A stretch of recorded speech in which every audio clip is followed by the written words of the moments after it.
Hello, everyone. Welcome to the India Mobile Congress and welcome to this very interesting session on Make in India, Make for the World. This is a session where we're going to talk about the success we've had or the lack thereof in attracting a lot of manufacturing in India. We're also going to hear from a lot of industry experts and technology companies which are operating in this space about their experiences, about what's working, what's not working, and hear from them about what are the success factors to really take this to the next level, and also what are some policy incentives and initiatives which can help accelerate this process. As you're aware, India is now going through a period of intense data and digital transformation. We've seen a very successful telecom revolution in India, where a large proportion of our population have been connected. And for a lot of them, the first screen has been the mobile phone. However, what we're now seeing is the next wave, the next step in the evolution, where these feature phones are now being transformed into smartphones. And we can already see the explosion in data consumption in various companies and services which are benefiting from this. And we're all set to enter the next stage of transforming our businesses, our consumer behavior, and even government services being delivered through internet and smartphones as a medium. As part of this revolution, we've had the unfortunate situation of being faced with the COVID-19 pandemic. And this pandemic and the lockdown has only served to further accelerate this trend, where we've had a number of people rely on smartphones or cell phones as their first information source. Also, they've used these phones to get services, get products in increasing numbers. So what we're seeing now is after COVID-19, and once we are hopefully on the other side of the pandemic, we've also seen a significant realization in global economies, including India, on the need for a resilient supply chain. And the supply chain realignment, therefore, from creating global economies of scale through a global factory model to a more diversified supply chain, which can withstand supply shocks such as what we just saw. It is in this context that the Make in India program was further accelerated with additional incentives from the government, also the call by the Honorable Prime Minister about being self-reliant, the Atmanirbhar mission as well. The question at hand is, while we have a demand weakening from some of the economies due to the after effects of COVID, it's also an opportune time for us to really transform the manufacturing in India and take the benefit of the low cost, the large market, and use this as a platform for global manufacturing. With this as a context, we'll start inviting the panelists. It is my great privilege to have an esteemed set of speakers today. First up, I'd like to invite from Ericsson, Mr. Nitin Bansal, who is the MD for India and also the head for networks in Southeast Asia, Oceania, and India. Mr. Nitin, welcome to the panel, sir. Thank you very much, Chaitanya, and great introduction from your side. And also congratulations to India Mobile Congress for putting up this event this time virtually, which is great. And we continue because we have seen successes from India Mobile Congress in the past. And to your point again, Chaitanya, this is a very important area for discussion because it is very important for the country that local manufacturing is promoted and industries and companies take the advantage of setting up the plants in India. So thanks once again for inviting me. All right. Thank you, Mr. Bansal. Welcome once again. Next up, I'd like to call from Nokia, Mr. Amit Marwah, who is the Chief Marketing Officer for Nokia in India. Mr. Marwah, welcome to the show. Thank you, Chaitanya. And likewise, happy to be here. IMC has been a great event in the last few years, and we are seeing that though virtually happening this year, we are trying to do whatever we can to make it successful. I think this Make in India program, just a few words on that, is that besides manufacturing, I think it's a holistic program that should be looked at. It includes how we can increase the overall investment in India, whether it is manufacturing, whether it is R&D, whether it is other things that we can do within the country to make India a global hub for the future as 5G unveils in the world. All right. Thank you, sir. Welcome again. Next up, from Cisco, Mr. Harish Krishnan, who's the Managing Director for Public Affairs and Strategic Engagements across Cisco in India and the SAARC region. Mr. Krishnan, welcome. Thanks, Chaitanya. Happy to be here at the Indian Mobile Congress.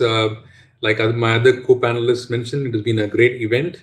And as far as the manufacturing in India is concerned, electronic manufacturing in India is concerned, we are going through a very exciting phase. India has always tried to become a hardware superpower. But in the past, I think there was a mistake of always trying to have a plan for 1 or 2 years. Now we're seeing a 5-year plan. Maybe it should even be a longer horizon. And I think the advent of Pillai scheme and having a 5-year kind of window is definitely bringing a lot of interest. We've seen that in the mobile phones, and this scheme has now been extended to other champion sectors, including in IT, servers, and into the telecom products. And I think a substantial amount of money has been allocated, about 12,000 crores for the telecom side. So we're kind of very excited about this shift. I'm also very excited about this shift of thinking from import substitution to exports. This, I think, is extremely critical again. India is, frankly, not a big market as everyone sometimes projects it to be. Like it is at best about in the telecom products segment, it's probably at a 7 to 8% of the global demand, which is sometimes doesn't justify the scale of operation that is needed for efficiency. So I think I'm also happy to see that there is recognition for that.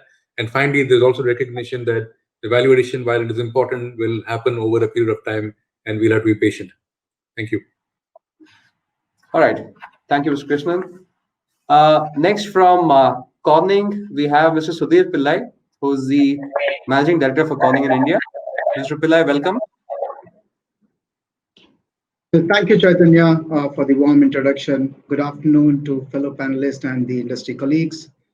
Make in India, make for the world. We couldn't have brought together a more relevant panel to discuss this topic. Ideally, we should have, retitled this discussion and call it "Make in India, Make for India, and for the World," because I strongly believe that India is in once in a generation or close to once in a generation inflection point. So it's a very apt topic to discuss today. All right. Thank you, Mr. Pillai. And I think joining my fellow panelists on stage, and while we have representation from some of the largest and most well-known OEMs and telecom and technology companies in the world, last up but not the least, and we're really looking forward to hearing his views on this topic, considering his wide policy experience. Mr. J.S. Deepak, IAS, and he's a former telecom secretary and also the Indian ambassador to WTO. Mr. Deepak, welcome to the show, and looking forward to hearing your views, sir. Thank you, Chaitanya. It's always been a privilege to be at the India Mobile Congress, which is really turning out to be a great event. And today, being part of this distinguished panel on a subject of such great import, especially for the electronics and mobile sector, is a special privilege for me, and I'm delighted to be here. I think as far as manufacturing is concerned, the vision, the big picture has been there for a while. But now I think we are getting real, and that is the exciting part. We are looking at scale, we are looking at urgency, and there are efforts to think long term so that there is predictability and certainty of policy for corporates all over the world. The emphasis on exports is also a change, because I do believe that if growth has to increase and jobs have to be created for the million additional people coming into the job market every month in India, manufacturing is essential, and growth of 10% or 8% or 9% or thereabouts cannot happen unless exports of manufacturers go up by 10 percentage points. So indeed, I think it's a lot of things coming together. That's the exciting part. And I'm delighted to be here at the India Mobile Congress and on this panel. All right. Thank you, sir. Welcome once again. I think, from the panel, what we've heard clearly is that it is really a very special point in time that we are at, right? On one hand, we have a large opportunity on digital transformation waiting to happen. We have, a lot of investments happening in smartphones. We have the upcoming 5G auctions and so on. So a lot of action happening. And I think even before the pandemic arose, we've had a lot of focus on manufacturing and make in India. We've had significant efforts to boost our ease of doing business. We've had, policy frameworks being fairly supportive in terms of, not just lowering of corporate tax, providing incentives for manufacturing. We've had the NDCP with a clear mandate and a vision for this sector. And I think the pandemic was expected to really turn this opportunity into a reality, right? With a lot of companies considering shifting of the manufacturing from the global hub into a resilient supply chain. And we've seen some good news as well. We've had a lot of expansion, especially in smartphones. We've had investments by Samsung, Nokia, Apple, etc. But I think it would be a fair assessment to say that the response has been underwhelming, right? Especially in comparison to the Southeast Asian nations, which are our natural competitors. So first off, I'd like to start off, with the views of the panel on what actually worked, right? With all this support, the regulations, the government policy support, the intent as well, but it still has not translated to on the ground benefits, right? So I'd like to start off this discussion with saying, what are some areas where this initiative has fallen short of, and what are some areas where we've seen other countries do a much better job of incentivizing the shift in supply chains? Mr. Deepak, you had a wide range of experience in this topic, so maybe if you'd like to kick things off for us. Yeah, let me, Chaitanya, start with the checkered history. And since we are at the manufacturing in India, and since we are at the India Mobile Congress, let me stick basically to electronics and the mobile sector. We had a small but vibrant manufacturing industry in the 90s. With signing of the Information Technology Agreement in 1995, it kind of disappeared. And by 2005, we were having a huge trade negative balance on electronics. Now, this in itself would not have been a problem if there was no job losses in manufacturing. But since electronics manufacturing forms a large proportion of manufacturing at that point of time, especially the small scale sector and the assembly, it had a very negative effect. The percentage of Indian demand and exports of electronics from India dropped from something like 70%, which was domestically manufactured in 1995, to as low as 34% in 2015. So it is a major loss. So when this government came in office, it was a trying time, and therefore I think there was this announcement of the Make in India program, a vision for promoting manufacturing. Now, it had its impact in the sense that the first good impact, according to me, would be that India refused to join the ITA 2, which would have deepened and widened the list of products where we would have brought our tariffs down to zero and would have been at risk of dumping and unbridled imports. But more importantly, I suppose, it started India's journey in using tariffs in a calibrated way to create a level playing field for mobile phone manufacture. Cost of manufacture in India were something like 10 to 12% higher than the rest of the world. And the budget of 2015 brought in a duty of about 11.5%, which made it viable to do this in India. I call it the stage one of promoting domestic manufacturers. And it had an impressive effect. Mobile handsets manufacturing went up from about 58 billion pieces in India, 20,000 crores worth, to more than 2 lakh crores, a 10-time increase, and to 330 million pieces. Today, 96% of the mobile phones that we use are manufactured domestically. So it's a substantial change from where we were in 2014. However, the point may be made that this is mostly assembly, and while it has led to the development of skilled persons, it is not high-value manufacturing, and that is a valid point. This brings me to the what I call the second stage of promoting domestic manufacturing, which has happened this year. The schemes like the production-linked incentive scheme, the specs, the electronic manufacturing clusters 2.0, and the roadmap, a number of schemes which are substantive in the support that they provide, and they are based on production and investment benchmarks, which would encourage larger firms to come and manufacture in India. And perhaps most importantly, that all of this is being done together. So this is and going forward, I think, if we do it right, God is of course in the implementation, if incentives and policies are implemented the way they should be, it is not only about announcement, but about disbursements which lead to flows of money and investments in the right places. I think it will make a substantive difference on looking at India as a destination, a global destination for manufacturing in many areas, especially in electronics.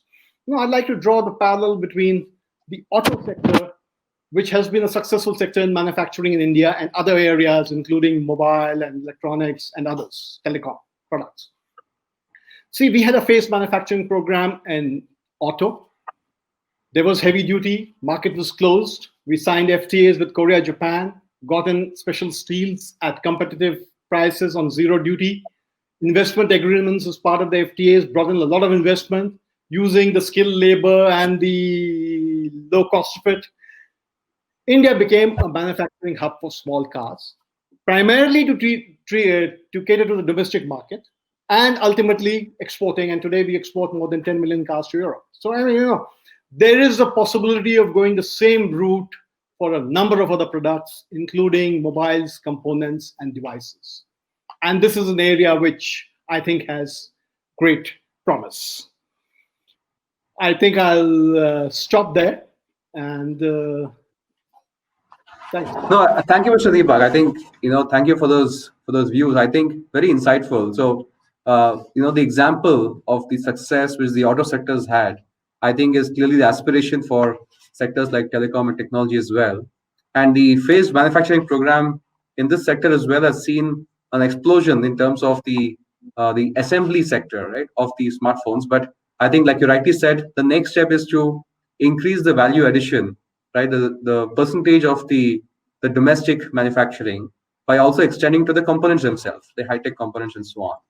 And I think on that note, I wanted to hear from our panelists, and some of these companies have been manufacturing in India for quite some time, right? So it would be very interesting to hear your views about what were some of the driving factors to set up manufacturing in the first place, and then how has the experience panned out, and where in some cases we've seen the manufacturing also turn to exports from India, right? Like in the auto example. So what are some learnings that we can share, and which could also inform the policy frameworks? So I'll start with maybe Mr. Bansal on Ericsson. Right, so Ericsson has been in India manufacturing since 1994, and it's already reached the stage where you're exporting from India, right? So if you could just walk us through what are some factors which led to an increasing investment, and in recent times the policy announcements, the supply chain shocks and so on, how have they shaped your thinking around the role of India in your supply chain? Sure. Thank you, Chaitanya. And I completely echo what Mr. Deepak just mentioned, right? So And like you mentioned, Chaitanya, Ericsson, we decided to manufacture in India in 1994. So we were the first ones to start manufacturing the telecom equipment in India. And if you ask me the reason why such a decision was taken, it's multifold, right? One, India is a very strategic market. The other thing that we need to look at is the requirements and the scale, because end of the day, the number of radios that are required to be delivered and deployed on an ongoing basis, it is best to have the facility closer to where it has to be deployed. Now, the thing to keep in mind also is that India also comes with a very specific requirement in terms of how much spectrum efficiency we want in the equipment, both from a hardware and software perspective. So overall, we learned very early in the stage, and like I said, we were the first ones who start manufacturing. Our experience in by manufacturing in India has been very great, because end of the day we were able to fulfill the requirements for India in a most efficient manner. And to your point, we also announced that we started exporting last year. And our ambition is that close to 100%, we manufacture out of India for the requirements in India, for the products which are designed and relevant for India, and also start exporting them to other markets as well. Now, overall, the journey has been fantastic. And if you see going forward as well, with the 5G coming in, hopefully next year, it will become even more important, because there would be need for thousands and thousands of radios to be rolled out. And we want to be sure that we are well prepared, positioned to ensure that the time to market and time to delivery is as short as possible. So overall, our experience has been very good in terms of taking a decision, the first ones to start manufacturing in India, and we will continue to expand as required to meet the Indian requirements. Like I said, we want to deliver everything for India from India, and also use the facility for exporting to other markets as well. All right. No, thank you, Mr. Bansal. Next up, maybe Mr. Krishnan from Cisco. I think we've seen some successes on the handsets, right? But anything from you, in the same boat as Ericsson to an extent, about what is really unique about the telecom or the networking industry, right? And what are the challenges which are either different or perhaps the same, right, as compared to some of the consumer market kind of industry? I was saying that the telecom products, especially high-end products like routers and switches, etc., these are all low volume, high complex products. So they're substantially different from mobile phones. And for example, the India whole telecom market is about 100 billion, and I think the India demand is about 7 billion. So it's like pretty small in terms of the global numbers, and therefore I think as you go up the value chain, the demand is even lower. Therefore, India for India is interesting, but India for the world is always the one that is exciting, and that's why I'm particularly delighted that the government of India is also now moving away from a mindset of an import substitution to an export orientation, which I think is absolutely important. I think the global companies today are looking at India from three lenses in this space. One is a global resiliency model, where they're looking to see where can we manufacture a few products at global scale from India. Second, there is also some studies that are going on, DNA mapping of what is the core competencies that India has. For example, we have through research found out that India is particularly good in plastics. Therefore, plastic intensive products can perhaps be manufactured from India. And third is about component sourcing, which I think is an important one. Frankly, in this pandemic, most companies had multi-site manufacturing facility and de-risking strategy.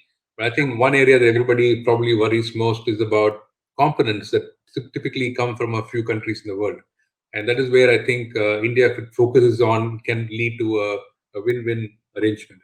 So what is really needed to attract investment, I would say, is a couple of things. To be realistic about the cost disparities that are there.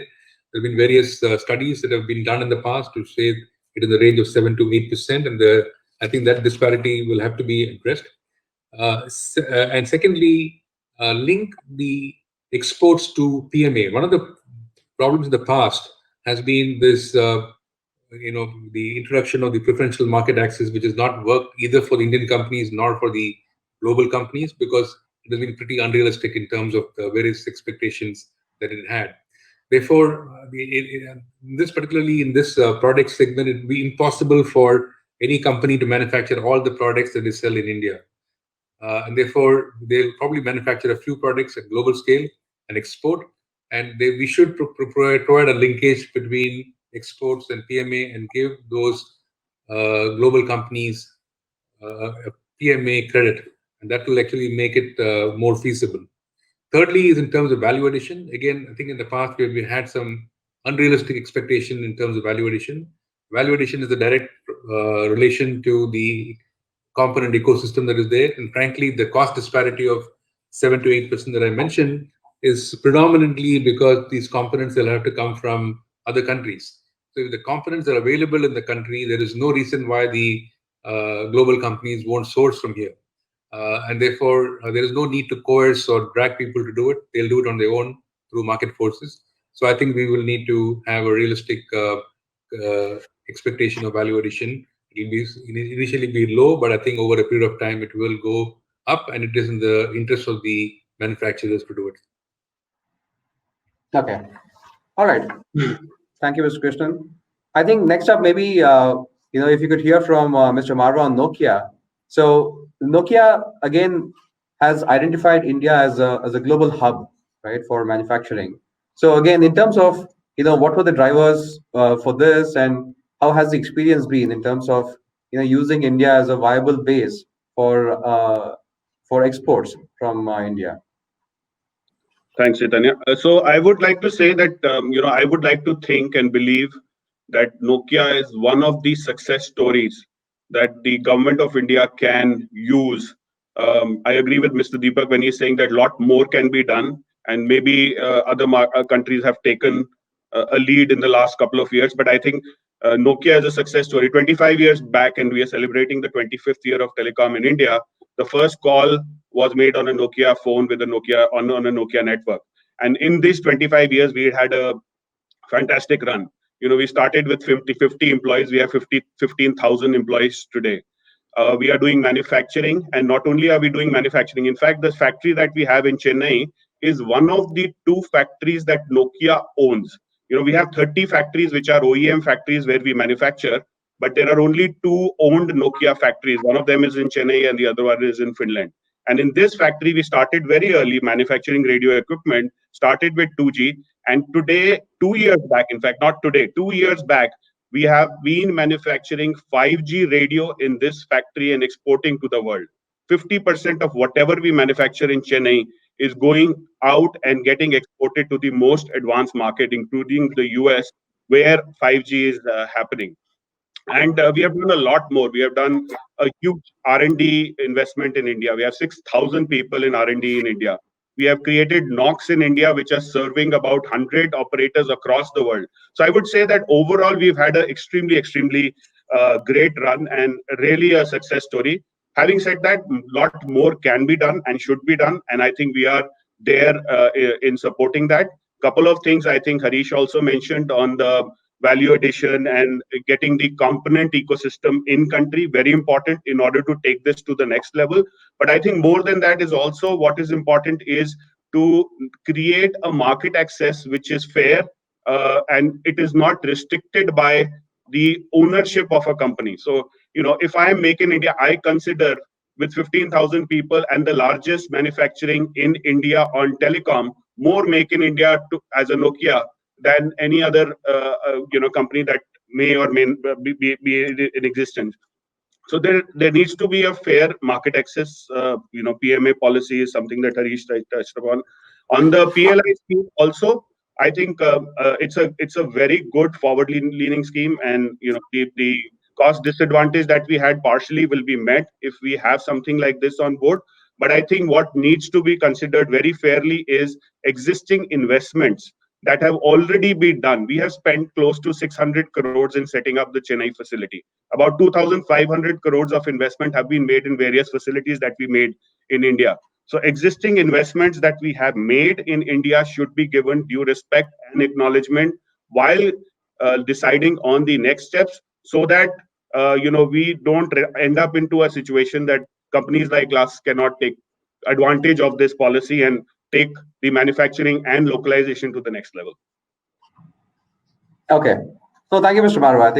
I think some very good points there about as we look at incentivizing new investments, how do we also protect and encourage the existing investments into the country? Next up, Mr. Pillai from Conning. I think interestingly, Conning has a play in both the B2C on the handsets and so on, as well as on the B2B with optical fiber. And you already have a manufacturing facility in India, right? So one of four in the world. If you could also walk us through, what your considerations were in setting up this unit in India, and in terms of again the experience, has it been primarily for domestic consumption, or is it also export oriented? And what are additional thoughts about investing in other parts of the value chain, right? So thanks, Chaitanya, for that question. So as a company that is invested in India, I can outline two key aspects that drives investment decisions for most of the organizations. And number one is India's market potential. That's fundamental to any business, and we believe that India has that potential. In a country of 1 billion people, it's a billion opportunities also. That's one. Number two is the consistent policy directions from the government. We have Mr. Deepak amongst us today, who is no stranger to global trade dynamics and has spoken for investments and equitable access for business in the country. This is critical for a business to invest in the country. And I believe that in today's fast-paced world, the government plays an ongoing active role in maintaining a level playing field. So in summary, consistent policy and an equal opportunity to complement India's market potential are the great enablers for the investment. And those were the two big matrices that we also looked at before investing in India a few years back. As far as our investment is concerned, and the kind of support that we have been getting from the local government and the federal, the central government has been phenomenal. No complaints as of now, and we are seeing that government is graduating from that being a regulator to a facilitator. So that's a good news for us. Okay, excellent. I think this has been a great conversation, right? So hearing about all your experiences, already having a manufacturing presence in India, and your success, or what you've seen by way of using this as a hub for exports. I think in the second half of this session, I'd like to focus on like you rightly said, what are the enablers, right? As we look to the next logical step from here. And on the enablers, maybe I'd like to break it up into two broad themes, right? One is how do we increase scale, right? How do we increase the volume of what we are producing in India? That is where schemes like the Pillai and so on come into play. And the second part also is about the value addition, right? The competency. How do we incentivize production of higher value components and more advanced components and so on? And I think some of the examples we've heard about, for example, 5G, where we've already invested in test beds, when we are already investing in R&D. How can we do more of that, right? So, Mr. Deepak, maybe I'll again start with you on the policy front. So what we've heard clearly is that while there are some cost disadvantages on components for us manufacturing out of India, but schemes like PLI hopefully will help bridge that gap. But essentially, is there a trade-off between incentivizing existing investments to scale up versus attracting net new investments? And how do we balance both of these? The issue is about value addition. Whatever success we've had in manufacturing in the last many years, by and large, it has been assembly, and it has been in the low-tech sectors. So now with this second generation of investment promotion and domestic manufacturing promotion policies, I believe the challenge is to get components, go deeper down into the value chains, and attract the bigger companies who are anchoring global value chains to India. Even in the post-COVID-19 world, where production gets, we've had experience of production getting disrupted because supply chains are breaking down. There's going to be a pressure on reshoring to a certain extent. Just-in-time inventory is just not working in many areas. So manufacture of components, as some of my other panel's colleagues have also pointed out, is critical.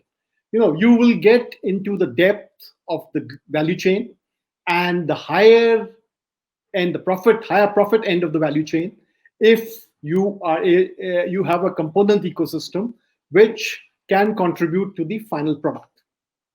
So that's one thing which necessarily has to be done. And I think the mix of the four schemes, the production-linked incentive scheme is based on benchmarks of production, investment, provided the products are sold. You have the duty drawback kind of being the road tax, where the state duties and the central duties are drawn back.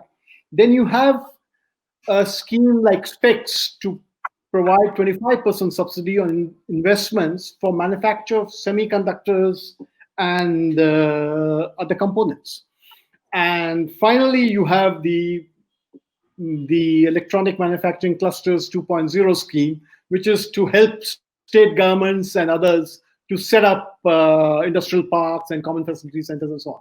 So the mix of these four schemes should be useful both for existing entities as well as for new investment coming in. It's particularly exciting for larger companies because this is something that they have been waiting for. A mix of schemes coming together long term with a horizon of 5 to 8 years, WTO consistent, so that there is no risk of there being called into dispute at Geneva and being struck down and the benefits promised withdrawn. So all of this is, I think, will really help. Also, if I look again at the electronics and the devices sector, 85% of the market, the 500 billion market of mobile devices, components, and phones, is controlled by about 6 companies and which anchor large global value chains. And now they're looking at a China plus one strategy. They want to diversify their manufacturing. So this looks like an opportune time for them to come. I did of course mention that God is in the implementation. These schemes need to be implemented. And also another feature which Chaitanya I would like to underline is there needs to be a clear understanding of this Atmanirbhar Bharat scheme. The government has tried to clarify it. It's not about self-sufficiency. It's about self-reliance.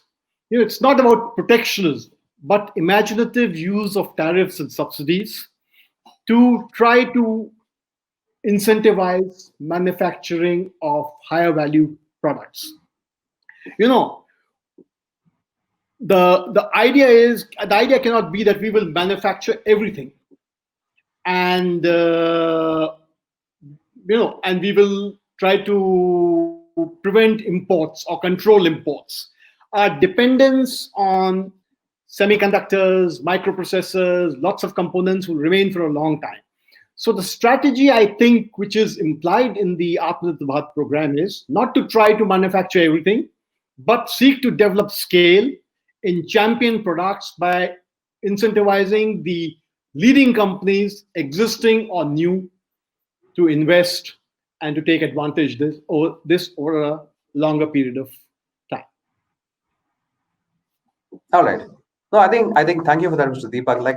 Like you rightly said, the goal right now is to incentivize new investments and production in parts of the value chain which are currently not existent in India, right? So, and like you said, it's a matter of using all these schemes and policy frameworks in a very cohesive manner to make sure we are growing across the value chain and not just building leadership in one part of the value chain, right, where cost is the only driver, but also where we're getting into competency and expertise as a driver as well, right? I think that's well taken. So in terms of the policy framework, right, Mr. Deepak, what he just outlined, So between the PLI, between PMA, between Atmanirbhar Bharat and so on. So have we missed the bus, right, of the China plus one kind of model, or now should we prepare more for a China plus not one but maybe two or three, right, where the supply chain is further diversifying? And as the economy picks up steam after COVID, is there still hope for additional investment, or should the focus be on increasing existing investment, right? So maybe Mr. Bansal, again, if you want to start about your thoughts on where do we go from here, right? What are the additional things and what is the roadmap ahead? Sure. I mean, I can add on to what has already been said, right? So, I mean, there are a couple of things to look at. One, going forward, when the 5G is coming in, it's not only about the infrastructure that we talk about today. It's also about getting into the IoT kind of devices and all the other areas, right? Because 5G is gonna be not only for the consumer applications, but also for the enterprise applications, which means there is a need to not only design, but also manufacture the kind of devices that are required for making this a success on the enterprise front. Now, when we look at the PLI scheme, right? So the PLI scheme, what we are saying is that it should also hopefully attract and benefit the component manufacturers to come in. That's one. The second one is again also the kind of the sensors, the Internet of Things kind of devices to help automate the industries and use it for whether it's healthcare, agriculture, or whichever area we can benefit from connectivity, right? And one thing that we have to keep in mind is that connectivity is a very important foundation for digitalizing anything that we want to do, right? And this is also being measured from a country digitalization index, which means that we have to continue providing the support that is required to the industry in order to speed up the digitalization vision of India as well. Last but not the least, the schemes that we are discussing are, I'm sure, will, be a good catalyst for attracting investments.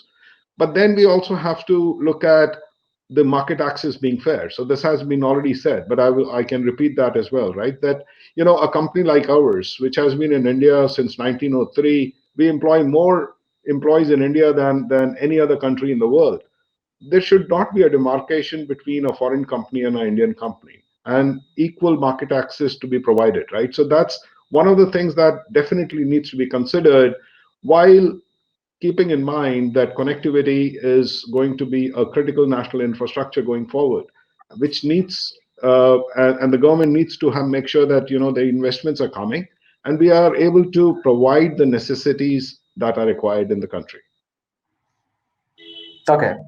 And Mr. Marwah, I think from your side, you already mentioned, for example, a lot of investments have gone into, for example, 5G technologies, right? Where while in India we're talking about test beds and the auctions are, on the horizon, but at least other markets you already started exporting out of India. So, your views on what else, can be done. So while market access is something which will come into play, right, for 5G in due course, but in your experience exporting, what are some additional enablers or competency gaps, or what have you found? So thank you for the question, and I think I'm taking it from the previous question that you had. In order to increase, we need more value addition and we need more scale, and that is what is going to take us to the next level. Now, what we need to do or we can do in value addition, we have the most advanced manufacturing facility in India, doing SMT and full manufacturing that anybody can do. I mean, Mr. Deepak has also seen the factory. It's a state of the art manufacturing facility, but creating a factory can only add about 10% of value into a finished product. Rest 60-70% comes from the components, and the balance comes from software or other kind of integration and localization that you do. So having said that, in order to be able to do value addition, there needs to be emphasis given on software, and software is not only about IPR, because companies like us who are global in nature will have IPRs spread across the world.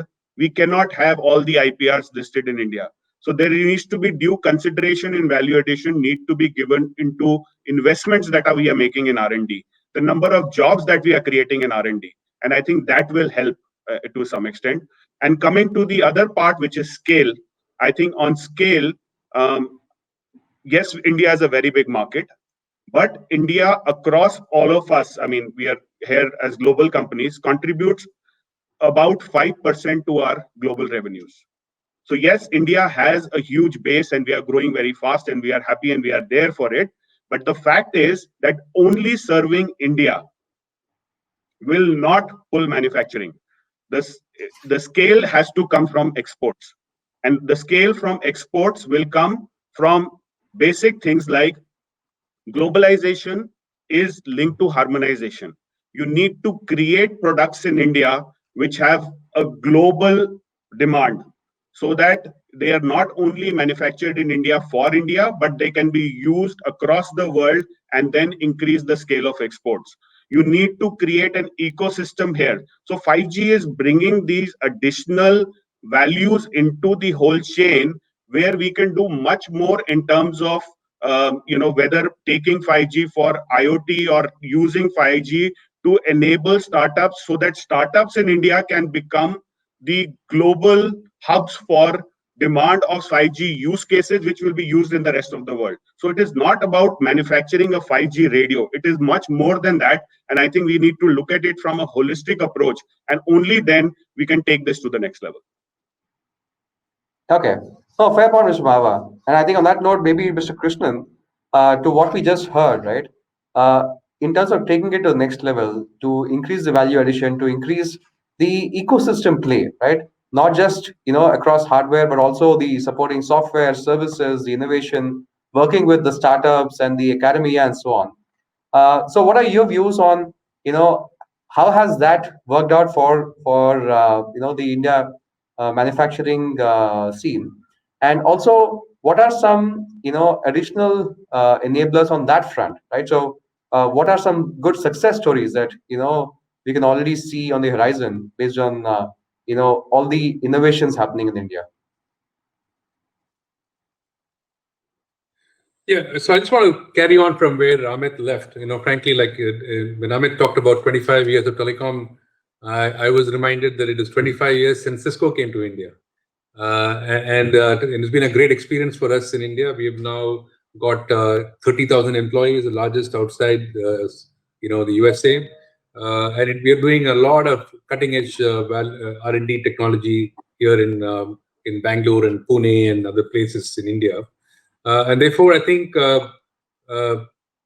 the government should also recognize that. I totally echo what Amit says, because we've been so far taking those investments for granted. I think there needs to be some value put to this. While IPR might not be registered in India, there is a lot of know-how that is getting transferred.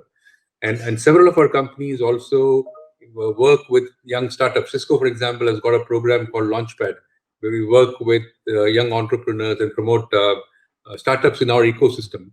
And also, we should also recognize that the more and more value in, at least in telecom in our space, is moving from hardware to software. So I think that is something that needs to be recognized. And again, in terms of hardware, in a preferential market access kind of situation, it is very difficult to compare a hardware to hardware. It is a functionality that needs to be checked out. So cyber security is an important aspect of it. So all that needs to be baked in. And I think I very sincerely feel that companies, like all the companies that are represented here, which has made substantial investments in India, we should all be in the inside ring of Atmanirbhar Bharat, to the definition Mr. Deepak mentioned. In terms of what we do in the country and what we have been doing for the country, and therefore, in terms of things like PMA, I think a more holistic 360-degree view of these companies need to be taken. There's been also a talk about component sourcing, and I mentioned before, I very strongly feel that is an area for India to focus on. We should have a major drive on sourcing from India for the world. I'm going one step further. For example, currently we source components for our factories in Malaysia from India. Some of the components are actually cost competitive in India. So we were sourcing already there. So if the government of India incentivizes, in this case, they don't even have to probably give any monetary incentive.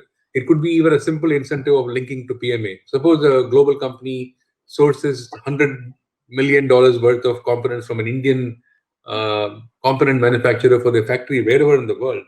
And if we are able to give a corresponding PMA credit for the finished goods, that will be a tremendous win-win. And like, it will create this ecosystem.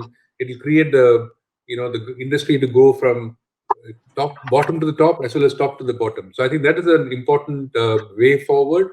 So I think in terms of way forward, I think again I want to conclude by saying that we have the government is now recognizing exports. The government is in very cognizant of the cost disparities and coming out with the incentive scheme, which is very good. And I also like the construct of the PLI scheme. It is a very simple construct. It's only got three levers of investment numbers, the production throughput numbers, and then the incentive numbers, right? And I think it's again very important again to be realistic in terms of all these thresholds. If you keep very unrealistic thresholds, then people will not qualify, and that will not be a success. So I think it is important that there's a robust conversation with the industry as these schemes are being finalized. But in all, I think I've been around for a long time. This seems to be the most exciting times of all that it is for India, especially in the space of manufacturing. Okay. So thank you, Mr. Krishnan. I think, Mr. Pillai, last up for you. I think what we've heard from the other panelists is clearly that, in terms of scale, right, the story really is about not just manufacturing for India, but actually manufacturing for the world, right? So that's the only way we can get sufficient scale. But in your case, considering the immense, demand for fiberization in India, so do you share the same views on export, or do you have your hands full meeting domestic demand? Okay, so Chaitanya, I would say that there's a clear playbook that we use, and that's a typical playbook that any foreign multinational company uses. So we started with our existing products, or I would say that's a general playbook I'm talking about. It's not a corning playbook. So if start with a global product, introduce it to the right income segment or the top end of the segment in India, as long as the product effectively addresses the need. So that's the first way that we approach the market that we enter. The second is where the real opportunity is, where the emerging, burgeoning middle class, that's aspirational also in India. For that particular segment in India, we ideate, we collect the voice of customers, we engineer and manufacture the product for that particular segment. And also over there, we vertically align or vertically integrate our supply chain and horizontally collaborate with the network orchestrators, the people who have good access to the Indian market. And finally, a third tier of opportunity comes from outside India, where we use a product made in India for the world, where the opportunities can be similar. Sorry, I would say that challenges can be similar, but not the same opportunities like the frontier countries. So exporting out of India. So that's where I strongly believe those the kind of a playbook that most of the multinational companies use to grow in India. Chaitanya. Okay. I'm answering that right. No, sure. I think that part is very clear, right? About what is your playbook for expansion across getting proven market products in first, and then using the insights you're generating to create new products out of India, right? And I think that point's well taken. We just have about 5-6 minutes left in the session. So what I want to do is to go on the table once again and get a sort of barometer, right, of what you're thinking, what you're feeling about the future. So what I want to do is to go to each one of you as part of the closing remarks, and maybe start with the the MNCs, right? First, given you're all about 25 years young in India, and get a sense of, from all that you've heard, all that you're seeing, what is your mood for the future? Where are you in terms of your sentiment, right? Is it bullish, cautiously optimistic? Is it neutral or pessimistic, right? So maybe I'd like to start, hot seat, Mr. Bansal, and then we'll go around the table.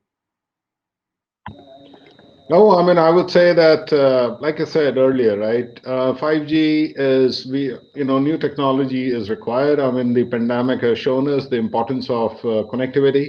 So we are very bullish about the need for robust telecommunication network in India, and I mean, the demand will continue, right? And based on our recent release of the mobility report, as we call it, which is kind of a survey we do, it says that there's going to be a 20% CAGR increase in the data consumption going forward in India. And then I also mentioned about both the consumer and the enterprise kind of applications when 5G is coming, hopefully next year, right? Which means that there is a need for India-specific products. There is a need for manufacturing in India. There is a need to address the challenges that we have across in terms of connectivity, in terms of digitalization, in terms of automation. So we feel that this is the best time, and going forward, we will see major demand coming in for creating a robust foundation. Okay, thank you. So that's one word for bullish already. Mr. Marwah, next up to you. 100% optimistic. And I would like to just conclude in a few sentences with the intent of Atmanirbhar Bharat and the 5 I's, which the Honorable Prime Minister mentioned as to being the pillars of Atmanirbhar Bharat. So we have shown the intent in India in the last 25 years. We have made investments and will continue to make investments in India. The infrastructure is going to grow and we want to leverage that opportunity. And innovation is our core. So if we are given the opportunity, we will innovate in India. We will do new things. We will set up new products. We will give new software. I think to make all this happen, what we need is inclusion. So if we are included in the journey, I think we are definitely there and very optimistic. All right, thank you.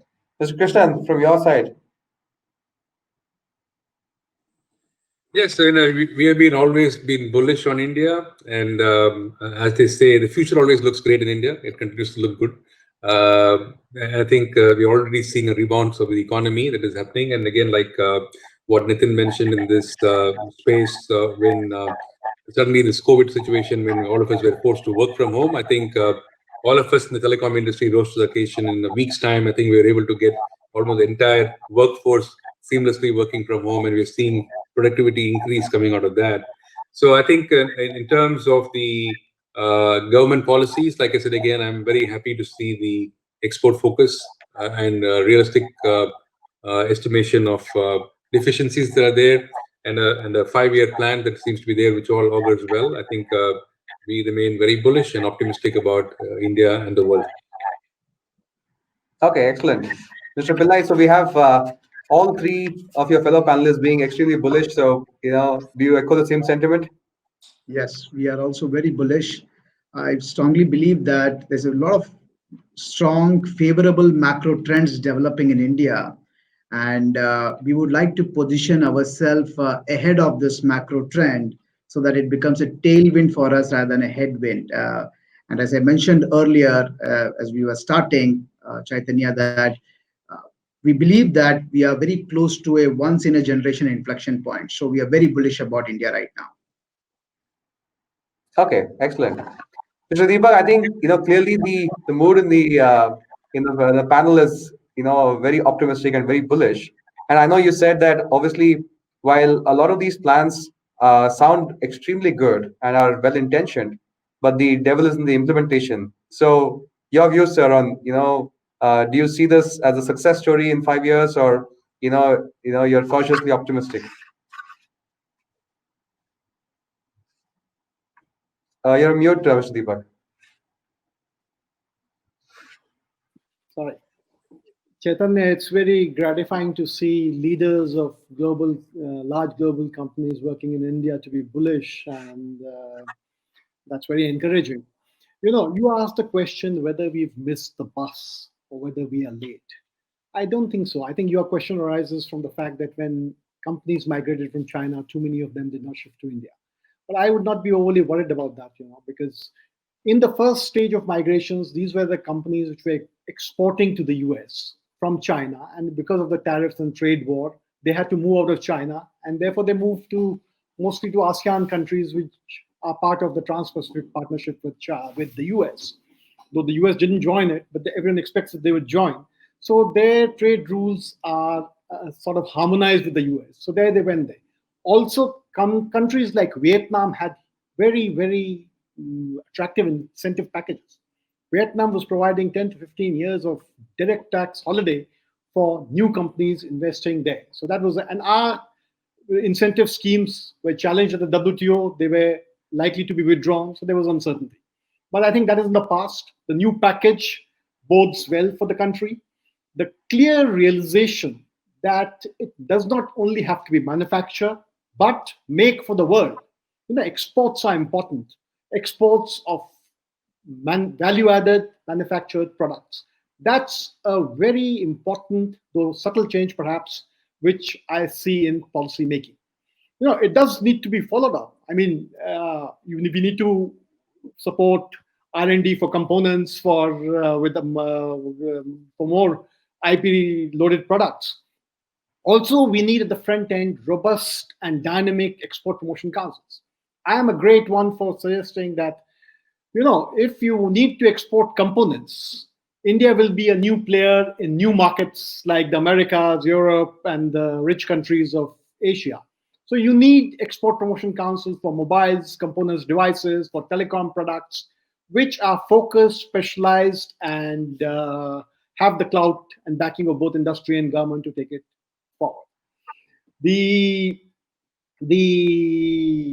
one more, so I think we are at the beginning of the second stage of incentives. We should wait it out. The optimism of industry is very encouraging, and I feel very excited at this time. And if the orientation of government continues to be that to promote trade and technology, to trump bureaucracy and burdensome regulations, I think we'll come out with flying colors. Okay. No, thank you, Mr. Deepak. I think it's a very measured view on where we see the future going from here. I think in conclusion, we've heard from the spectrum of both policy, from industry, from experiences operating in India and so on. I think it was very insightful. I think some of the key thoughts coming out is one, as a market, as a point in time, we are standing at a very, very opportune moment. I think the time is ripe. We are seeing already a huge investment in in fiberization, in fiber to the home, in people consuming data and content in ever increasing numbers. We've also seen industry now rebounding from the effect of the recessionary quarters. Now seeing increasing investment in technology, in IoT, smart manufacturing. I think the market in India is very attractive, but more than that, I think we have a very enabling or supportive environment, both in terms of investments in infrastructure, investments in regulatory support, policy guidance from the government. So I think it's a great point in time.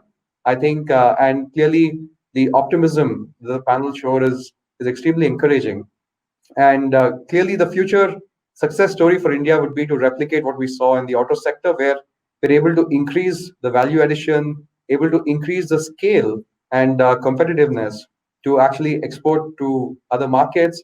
And like Mr. Deepak said, the acid test is really about, can we emerge as a supplier of high-tech components to developed markets, right? So where it is not just a cost arbitrage, but rather a competency arbitrage, right? I think the future really does look exciting, and sharing your sentiments, I'm extremely optimistic as well about the future.